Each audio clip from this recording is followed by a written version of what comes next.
En el nombre del Padre, del Hijo, del Espíritu Santo. Amén. Ven Espíritu Santo, y llena los corazones de tus fieles, y enciende en ellos el fuego de tu amor. Envía tu Espíritu Creador, y se renovará la faz de la tierra. Estamos estudiando el Catecismo de la Iglesia Católica, segunda parte, la celebración del misterio cristiano, segunda sesión, los 7 sacramentos de la Iglesia, capítulo primero, los sacramentos de la iniciación cristiana. Artículo 3, el sacramento de la Eucaristía. Estamos en el 6º apartado, donde el Catecismo ha dedicado 20 números al estudio del tema que tiene como título el banquete pascual. El día de hoy terminamos este apartado con la profundización de los números 1399 al 1401 con el tema Los frutos de la comunión. Número 1399 del Catecismo dice: las iglesias orientales que no están en plena comunión con la Iglesia Católica celebran la Eucaristía con gran amor. Estas iglesias, aunque separadas, tienen verdaderos sacramentos y sobre todo en virtud de la sucesión apostólica, el sacerdocio y la Eucaristía, con los que se unen aún más con nosotros con un vínculo estrechísimo. Una cierta comunión in sacris, por tanto, en la Eucaristía, no solamente es posible, sino que se aconseja en circunstancias oportunas y aprobando la autoridad eclesiástica. Bueno, es un número muy interesante que nos va a llevar a un mundo, ¿no? A un mundo quizás desconocido para muchos de nosotros, pero en diferentes catequesis hemos dado algunas pinceladas para ir entendiendo esto de las iglesias ortodoxas, de las iglesias de Oriente, de las iglesias católicas orientales, etcétera, etcétera. Se distinguen las iglesias ortodoxas de las iglesias católicas orientales de rito oriental. Esto es muy importante. Hay iglesias orientales que son católicas y hay iglesias orientales que son ortodoxas. Muy importante. Las iglesias orientales católicas son las que están en comunión con el Papa, con Roma. Las iglesias ortodoxas orientales son las que no están en comunión. Pero el catecismo hoy nos dará unas ideas para entender esto, cómo es que sucedió y cómo es que está esa relación el día de hoy. Para esto hay que hacer un paréntesis histórico importante, queridos amigos, para poder mirar el pasado, para poder comprender el presente en lo que existe hoy entre las iglesias ortodoxas y la Iglesia Católica Romana. Antes del año 1054, estamos en el siglo XI, la iglesia era una sola, tanto en Oriente como en Occidente. Era la misma iglesia. Pero por muchas razones se había generado poco a poco un enfriamiento en la caridad. Y todas esas situaciones trajeron un cisma entre la iglesia de Oriente, que la conocemos como la iglesia griega, y la iglesia latina, o la iglesia de Roma, la nuestra. Durante muchos siglos, la iglesia griega, que tenía su sede en Constantinopla, aún había sido víctima, ¿no?, de las intervenciones del imperio, de las disputas doctrinales. Había contribuido esta iglesia realmente a extender el cristianismo por las regiones del Oriente Europeo, por los pueblos eslavos, por Turquía, por el Medio Oriente, por el Oriente Lejano. Había hecho un gran trabajo de evangelización en todas estas zonas. La iglesia griega, la iglesia ortodoxa, en ese tiempo había desarrollado un magnífico arte en pinturas, en mosaicos, que estaba impregnado de una profunda religiosidad.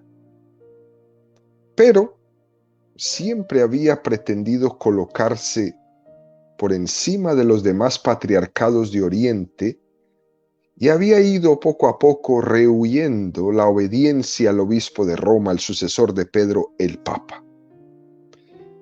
Las relaciones entre Roma y Constantinopla se fueron poniendo muy tensas, hasta que en el año 1054 se produjo un gran cisma, que fue la ruptura entre la iglesia griega y la iglesia romana, entre el patriarca de Constantinopla de ese momento, que se llamaba Miguel Celulario, y el papa de Roma, que se llamaba León IX. Pero ¿cómo fue que se gestó este cisma? Fue un cisma, perdón, que duró 30 años. Fueron 30 años de discusiones, de diálogos. Fueron 30 años de repercusiones, de persecuciones también por medio del emperador de Oriente, León III, en contra del Papa, queriéndose meter en la vida religiosa y queriendo gobernar la iglesia también. Incluso prohibiendo la veneración de las imágenes sagradas, algo que era importantísimo para ellos, que habían desarrollado ese precioso arte en esos mosaicos, en esas pinturas. Y este emperador de Oriente, León III, quería que el Papa pues sancionara con unos edictos iconoclastas en contra de las imágenes. Pero el Papa le dio la negativa y le dijo que no. Y eso provocó una represalia tremenda contra la iglesia en ese momento. Otro paso importantísimo fue que un patriarca llamado Focio abrió un abismo muy grande entre los griegos y los latinos con un problema teológico. El problema teológico que hablaba él era la procedencia de la segunda persona de la Santísima Trinidad. Y después, por último, estaba la obediencia al Papa. La iglesia griega, desde ese momento de la ruptura, desobedeció, rechazó la figura del sumo pontífice, de la figura del Papa y la obediencia a él. Por eso podríamos decir, queridos amigos, en resumen, ¿no?, que este cisma de Oriente del año 1054 se dio por tres razones: razones políticas, razones dogmáticas y razones culturales. Quizás políticamente, la iglesia griega estaba ligada al poder del Imperio Bizantino. El emperador nombraba y destituía a los patriarcas de Constantinopla. El emperador se intrometía hasta incluso en las cuestiones dogmáticas y se consideraba al Papa un súbdito del emperador. El Papa, quizás para defender su independencia, tuvo que aliarse con los francos, y esto fue visto como una traición a los emperadores de Oriente. Y entonces esta parte política se convirtió en un tremendo puntapié para este cisma que se estaba ahí cuajando poco a poco, ¿no? Culturalmente, las dos iglesias no se comprendían ya mucho. Oriente ignoraba la lengua latina y Occidente ignoraba la lengua griega. Para los bizantinos, los latinos eran como una especie de país de tinieblas, ¿no?, de salvajes, incultos, ¿no? Y para nosotros los latinos, ellos pues estaban demasiado atenidos a sus atuendos, a sus barbas, a sus formas externas de presentarse. Y todo esto iba generando también culturalmente un montón de fricciones. Y por último, había que añadirle a todo este lío algo dogmático para terminar de enredar el asunto. Los griegos echaban a los latinos la culpa de que habían cambiado las costumbres. Para los orientales, el rito es la fe que actúa, y cambiar el rito es cambiar la fe. Por eso le dan tanta importancia a esas cuestiones como el ayuno, el pan ácimo, el uso de la barba, sus vestidos. Es más, en Oriente los monjes y los obispos son célibes, pero los sacerdotes pueden casarse antes de la ordenación. En Occidente se le pide a todos el celibato, a todos los sacerdotes, obispos, como una opción de vida, antes y después. Los griegos, además de esto, reprochan a los latinos el haber añadido el famoso filioque en el credo de Niceo-Constantinopla, ese credo que estudiamos ya durante muchísimos números en este catecismo. Los latinos, nosotros, decimos que el Espíritu Santo procede del Padre y del Hijo, mientras que los griegos dicen que el Espíritu Santo procede del Padre por el Hijo. Esto generó también una discusión, incluso hasta el día de hoy. Además, se le añade la desobediencia al Papa. Ver que el Papa era una figura que ya no era necesaria para ellos y que esa figura del Papa podría menguar un poco la autonomía en la disciplina y en la liturgia, y entonces por eso no había ellos un reconocimiento de ese primado de jurisdicción que tenía o que ha tenido siempre la figura del Papa. Y entonces la ruptura se dio. Y se dio cuando el Papa León IX mandó 2 delegados suyos a Constantinopla. Era un cardenal que se llamaba Humberto de Silva,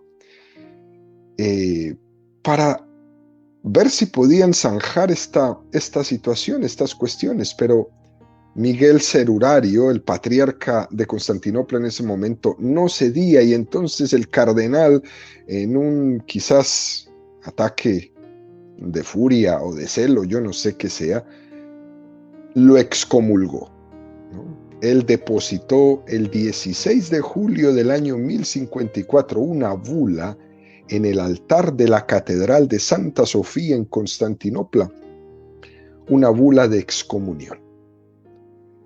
Y efectivamente, no había pasado mucho tiempo, el 24 de julio, una semana después, 24 de julio de 1054, el patriarca de Constantinopla, Miguel Cerurario, excomulga a los legados del Papa y a quienes les habían enviado, es decir, al mismo Papa. Desde ese día se crea esta ruptura con una excomunión entre las dos iglesias. Y ahí toda la comunión se corta y quedan prácticamente zanjadas estas diferencias, estas dos iglesias. La iglesia latina, por muchos años, ha intentado construir este camino de regresar a la unidad nuevamente. De hecho, hubieron 2 concilios que se llamaron los concilios unionistas, donde intentaron en estos 2 momentos, en el concilio de Lyon en el año 1274 y en el concilio de Florencia en el año 1439, intentar volver a la unidad, pero no se logró. Y después va a pasar algo terrible, y es que van a bajar los turcos y van a conquistar Constantinopla. hoy llamada Estambul. Eso sucedió en el año 1453, la caída del Imperio Bizantino. Con esto se puso fin a todos los deseos y a cualquier esperanza de arreglar el cisma de Oriente y reconstruir la unidad de los cristianos. Imagínense ustedes, queridos amigos, desde el año 1054. La excomunión contra el patriarca de Constantinopla, Miguel Cerulario, fue levantada por el Papa Pablo VI al final del Concilio Vaticano II. Esto sucedió el 7 de diciembre de 1965. Es decir, casi 1000 años después.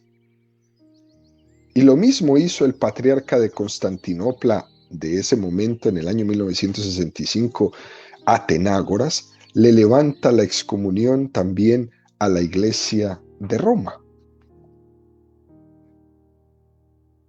Eso es lo que hay hasta el día de hoy. Por eso, regresemos, queridos amigos, al número 1399 del Catecismo, cuando nos dice: las iglesias ortodoxas celebran la Eucaristía con gran amor.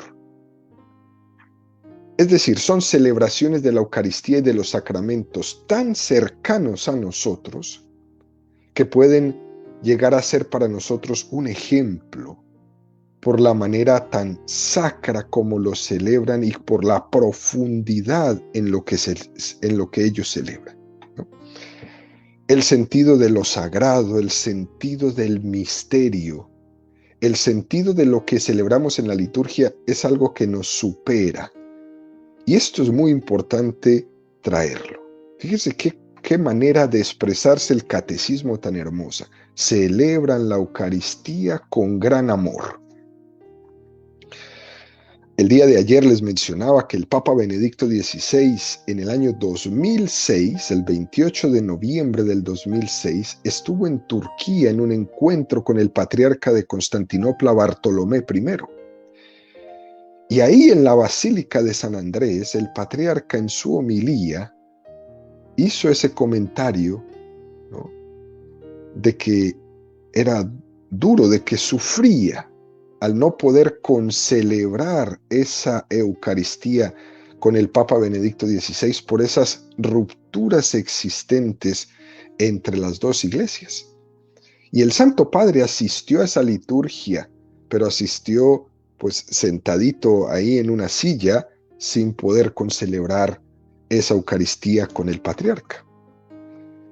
Bartolomé I, el patriarca de Constantinopla, habló ese día de lo que es para ellos la liturgia. Y fíjese cómo lo decía de una manera muy hermosa. Por la gracia de Dios hemos sido bendecidos, al fin de acceder a la alegría del celestial dominio para contemplar la luz verdadera y recibir el Espíritu celestial. Cada liturgia es una dinámica de la liturgia que se celebra en el cielo. Es un anamnesis, un recuerdo y una esperanza del cielo. Estamos convencidos de que esta divina liturgia, una vez más, nos traslada a 3 dimensiones. Primera, hacia el reino de los cielos donde celebran los ángeles. Segunda, hacia la celebración de la liturgia celebrada por nosotros a través de los siglos. Y tercero, hacia el esperado y porvenir reino de Dios. Muy hermosas estas palabras que decía el patriarca Bartolomé I. Estamos en la liturgia unidos a la liturgia del cielo. La Iglesia Católica Romana hizo un decreto de ecumenismo que se aprobó en el Concilio Vaticano II y que tiene un nombre muy hermoso y el cual les invito a todos los que me están escuchando a darse un tiempo para leerlo. Se llama Unitatis Redintegratio. Y en este documento llamado a la unidad, la Iglesia insistió muchísimo en este punto de unión con nuestros hermanos cristianos ortodoxos. Y que esa unidad debe hacerse en torno a la liturgia, porque en la liturgia es fácil encontrarnos, que la liturgia puede ser un punto de partida muy interesante para la unidad. Muy hermoso esto. Y también nos deja un aspecto muy importante, ¿no? Les llamamos iglesias orientales. Tanto en el catecismo, en el Código de Derecho Canónico, como en el documento Dominus Jesus, que es la declaración de la Iglesia Católica de la Congregación para la Doctrina de la Fe sobre la unicidad y la universalidad salvífica, se les llama a ellos iglesias orientales. ¿Y por qué? Porque hacemos una distinción. En alguna catequesis hemos hecho este comentario. A las iglesias orientales ortodoxas se les llama iglesias orientales. Sin embargo, a las comunidades protestantes que se separaron por la reforma de Martín Lutero, no se les llama iglesias, sino comunidades cristianas. Esta distinción entre iglesia y comunidad tiene un fundamento muy fuerte que esta catequesis de hoy nos tiene que afianzar, y se llama la sucesión apostólica. Por eso hemos puesto aquí al Santo Padre como el referente de esa sucesión apostólica. Reconocemos en los hermanos de las iglesias orientales que tienen una sucesión apostólica que se ha mantenido por medio de la imposición de las manos desde Jesucristo hasta el día de hoy. No ha habido en 2000 años una interrupción en esa sucesión apostólica, aunque hayamos tenido el cisma de Oriente en el año 1054.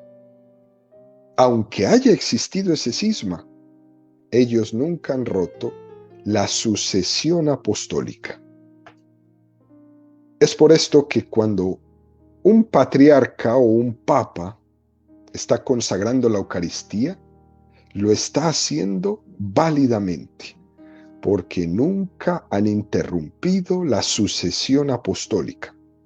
Un obispo ha ordenado otro obispo, otro obispo, otro obispo, ese obispo un sacerdote, y así se ha dado la sucesión apostólica igual que en la Iglesia Católica Romana. Pero en las comunidades cristianas protestantes sí se ha interrumpido la sucesión apostólica. La misma fe protestante rompió con la fe en la sucesión apostólica. Y por eso se interrumpió la sucesión del sacerdocio de Cristo por la imposición de las manos. La palabra iglesia hace referencia a una convocación. Cuando Jesús nombra a sus apóstoles como pilares de su iglesia, es imposible que existan iglesias en el sentido propio de la palabra, donde no están los pilares de los apóstoles. Por eso no son iglesias los protestantes, son comunidades cristianas, porque la iglesia es solo una. Por eso es que este número del catecismo dice esto: estas iglesias, aunque sean separadas, tienen verdaderos sacramentos. Está hablando de las iglesias ortodoxas. Y sobre todo, en virtud de la sucesión apostólica, el sacerdocio y la Eucaristía, con los que se unen aún más con nosotros con un vínculo estrechísimo. Y después nos va a regalar un dato que es muy interesante.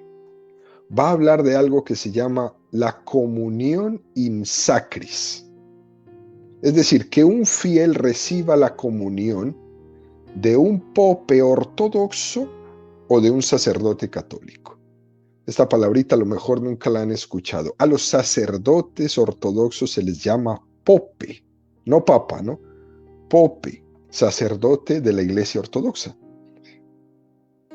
Lo que no está autorizado, ni en este momento sería correcto, es que un pope ortodoxo y un sacerdote católico concelebren una Eucaristía. Eso no está autorizado porque hoy día no hay una plena comunión entre ellos. Por eso el Papa Benedicto XVI, en esa visita en el 2006 en Constantinopla, no concelebró con el patriarca. El patriarca celebró su Eucaristía y el Papa estaba ahí sentadito como un fiel.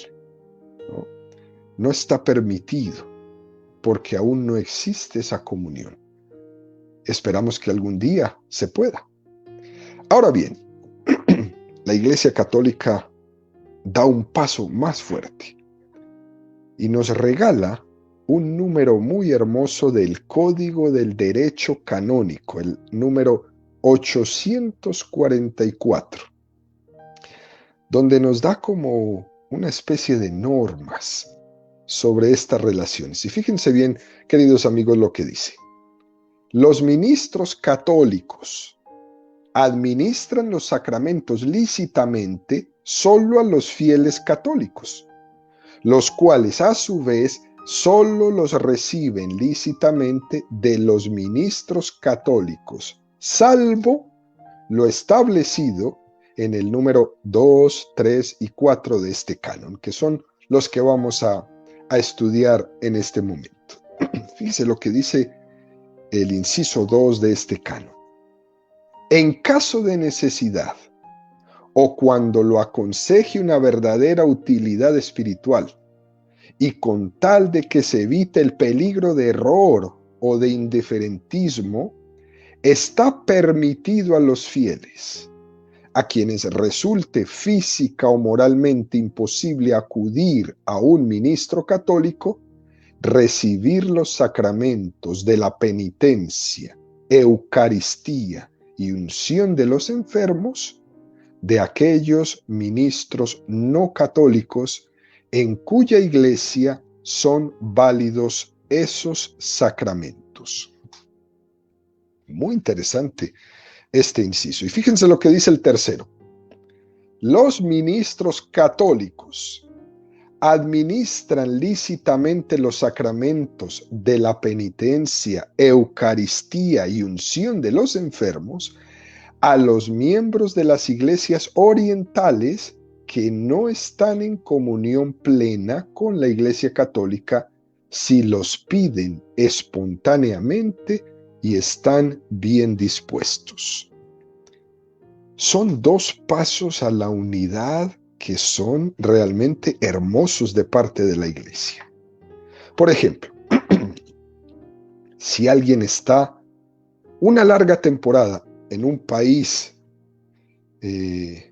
ortodoxo, como Rusia, por ejemplo, como Rumanía, y no tiene posibilidad de asistir a un templo católico, se le permite poder recibir el sacramento de la Eucaristía, de la penitencia o de la unción de los enfermos por parte de un pope ortodoxo, porque reconocemos esa validez de la sucesión apostólica.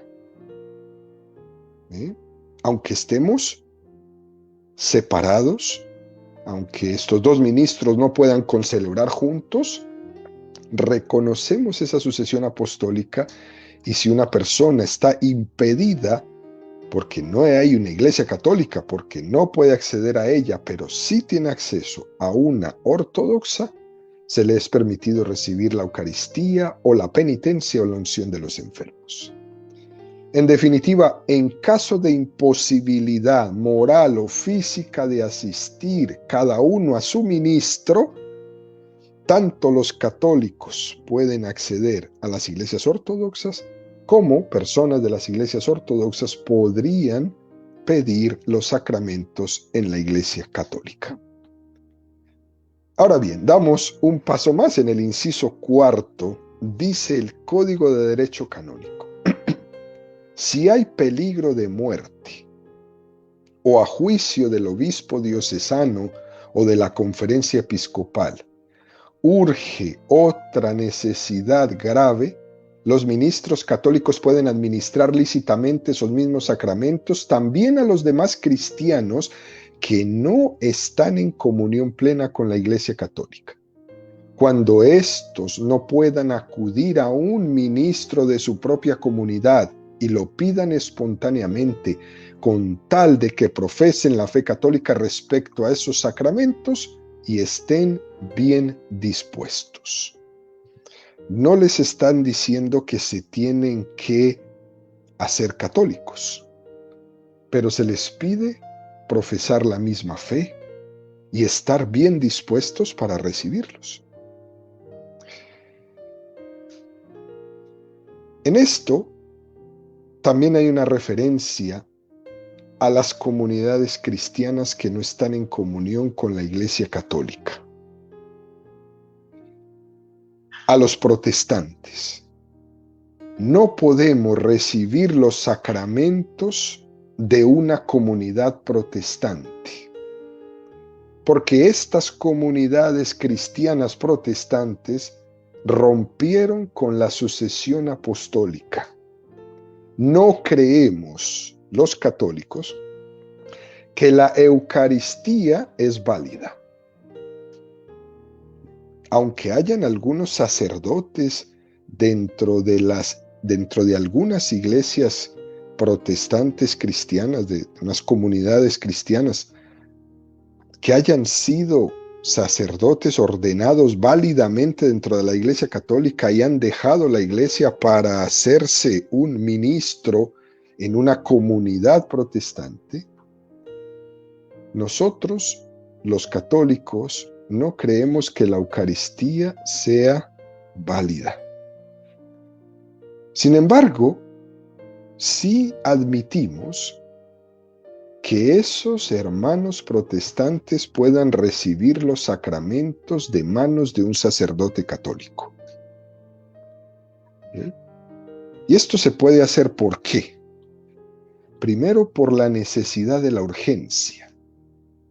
Y segundo, porque aunque no se haya dado una conversión a la Iglesia Católica formalmente por parte de un miembro de una comunidad protestante, de alguna manera, por el hecho de acercarse a la Iglesia Católica y pedir la confesión o pedir algún sacramento y decir que Cristo está presente, implícitamente supone una cierta adhesión a la fe católica. Es verdad que la Iglesia tiene unas normas, pero en la normativa de la Iglesia Católica prima siempre el bien de las almas y por eso esta preciosa apertura a acoger en sus brazos, a través de los sacramentos, a toda persona que venga y lo pida. También la Iglesia, en este documento del Concilio Vaticano II, en el número 15, dice algo que es muy hermoso. Consiguientemente, por la celebración de la Eucaristía en cada una de las iglesias orientales, se edifica y crece la Iglesia de Dios. Y por la concelebración se manifiesta la comunión entre ellas. Sin embargo, la recepción de los sacramentos, aunque los ministros no puedan concelebrar, sí que puede tener lugar. Y dicho esto, nos regala el Catecismo el número 1400 que dice: las comunidades eclesiales nacidas de la Reforma, separadas de la Iglesia Católica, sobre todo por defecto del sacramento del orden, no han conservado la sustancia genuina e íntegra del misterio eucarístico. Por esto, para la Iglesia Católica, la intercomunicó eucarística con estas comunidades no es posible. Sin embargo, estas comunidades eclesiales, al conmemorar en la Santa Cena la muerte y la resurrección del Señor, profesan que en la comunión de Cristo se significa la vida y esperan su venida gloriosa. La Iglesia siempre está haciendo este esfuerzo de reconocer algo que sea bueno, es más, que sea muy bueno. Y fíjese cómo en estos documentos tan importantes la Iglesia abre otra vez la puerta. En muchas de esas comunidades cristianas, pues lastimosamente el pastor no es un ministro ordenado, aunque hay sus excepciones, como les comentaba. El pastor está elegido no por el sacramento del orden sacerdotal, sino que es una elección de la comunidad o de la directiva de la parroquia. Al pastor lo contratan. El pastor en las iglesias protestantes prácticamente es un empleado por un tiempo. Incluso cuando ya no les gusta, simplemente lo cambian y tiene que ir a buscar trabajo en otro lugar. No está consagrado. Es algo muy diferente al sacerdote católico o al pope ortodoxo. Y la Iglesia rescata algo muy hermoso, un aspecto positivo de estas comunidades. Dice, al conmemorar la Santa Cena, la muerte y la resurrección del Señor, profesan que en la comunión de Cristo se significa la vida y esperan su venida gloriosa. Y esto nos introduce a otro número de ese mismo documento, el número 22.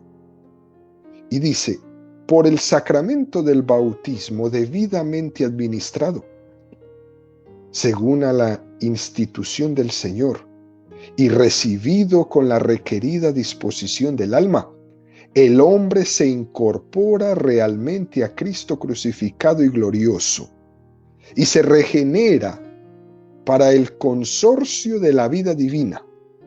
Los hermanos protestantes han recibido el sacramento del bautismo válidamente. El sacramento del bautismo constituye un poderoso vínculo sacramental de unidad de nosotros con ellos. El bautismo es el comienzo, porque todo él se dirige a la consecución de la vida en Cristo. Ahí así pues el bautismo se ordena a la profesión íntegra de la fe. Este número es maravilloso.